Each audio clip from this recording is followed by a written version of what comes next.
Last time, we talked about attacking after serve reception. Today, we'll focus on attacking after your own defense. We'll demonstrate this with a rally from the best check outside hitter, Łukasz Waszina.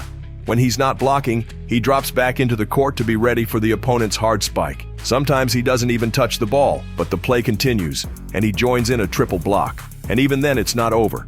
He drops back into defense again, this time making the dig, which allows the Czech team to counterattack and score the point. In the stands, it's the attacker who gets the applause, while Łukasz Waszina's hard, unseen work often goes unnoticed. But we know just how important it is, which is why today we'll give it special attention. Let's start from the top. A front row player has two options in defense: either stay on the block or drop back into the court to reinforce the trio covering the opponent's attack. Usually he pulls back into the zone where he covers the cross-court spike alongside a double block or tips deflected off the block. Then comes the attack, and often the player doesn't have time to start his approach the way he's used to. He has to make do with a shorter approach. This exact situation has to be part of every player's training, just like all the other game standards. And again, there are several possibilities. Sometimes, after making the dig, the player still has time to take a step or two back.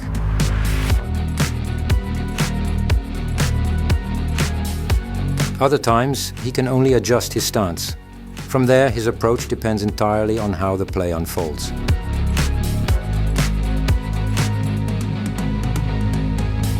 But for now, we're still in training, and until kids automate these movements, it's going to take some time. The advantage of such drills is that they can be trained in smaller groups, sometimes with only 2 or 3 players. There will also be moments when a player has to go to the floor to make contact with the ball, which shortens the time for the approach even more. In the game, you don't get to choose.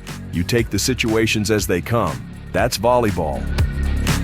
The clips you're watching show kids who already have some volleyball skills, usually around 14 to 15 years old. But the path to automatic movements has to start much earlier, around age 12. And that brings us back to a well-worn topic. Volleyball is a tough game to learn. It takes a long time before a player can consistently keep the ball in the air. In fact, you're learning volleyball your whole life. But the basic movement patterns must be mastered by around 13. That's why these drills, which at first glance look more like volleyball gymnastics, are so important.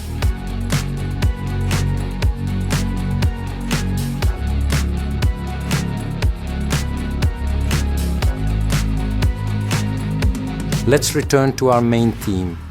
A young boy who's just starting out, just like our familiar Łukasz Waszina, must be able to master this element, attacking after a defensive action, even when he has almost no time for an approach.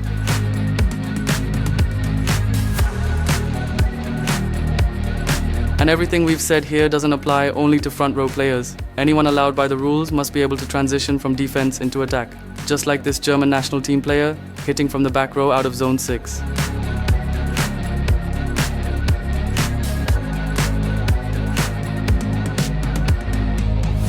And then there's a situation we've already seen in this series.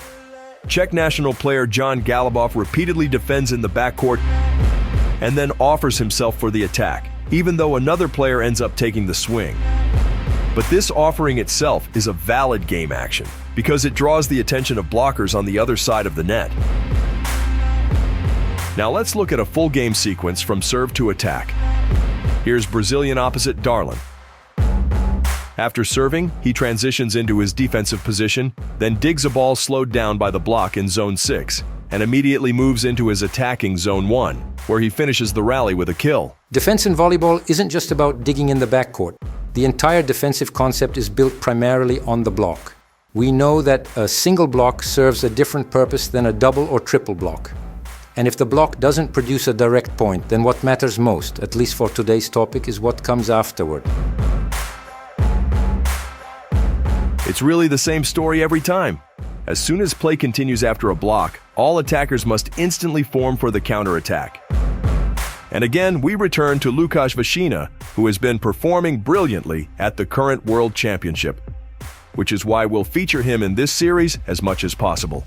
Once again, you can see he has barely any time for his approach, and yet he still manages to convert the play into a point for the Czech team.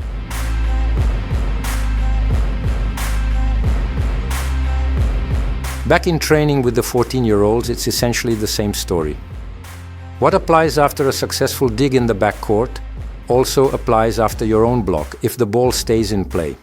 And once again, kids must learn that when they don't have time for a full approach, they have to generate power for the spike off the smallest possible space.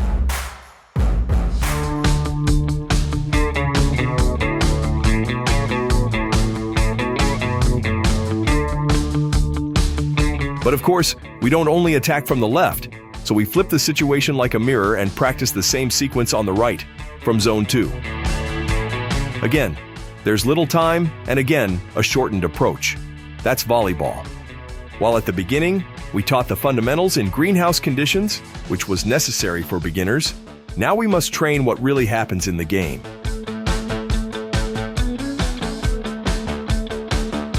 And if we don't give it enough attention, it looks like this.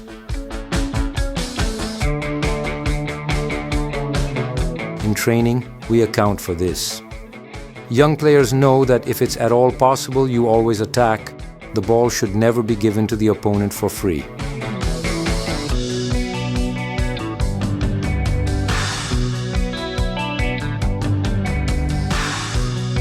Only this way can we believe that our youngsters will one day handle these situations as well as American star TJ DeFalco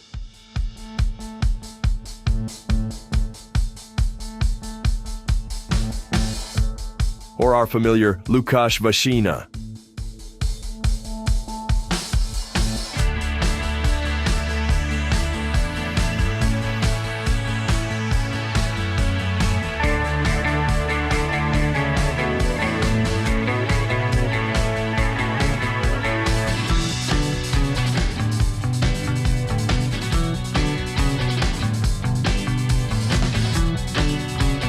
Every good player knows one thing. A rally isn't over until the referees whistle. Until then, it's full throttle. And to finish, let's enjoy how it looks in the hands of the Brazilian masters. Even though they didn't succeed at the last World Championship, they remain a volleyball powerhouse.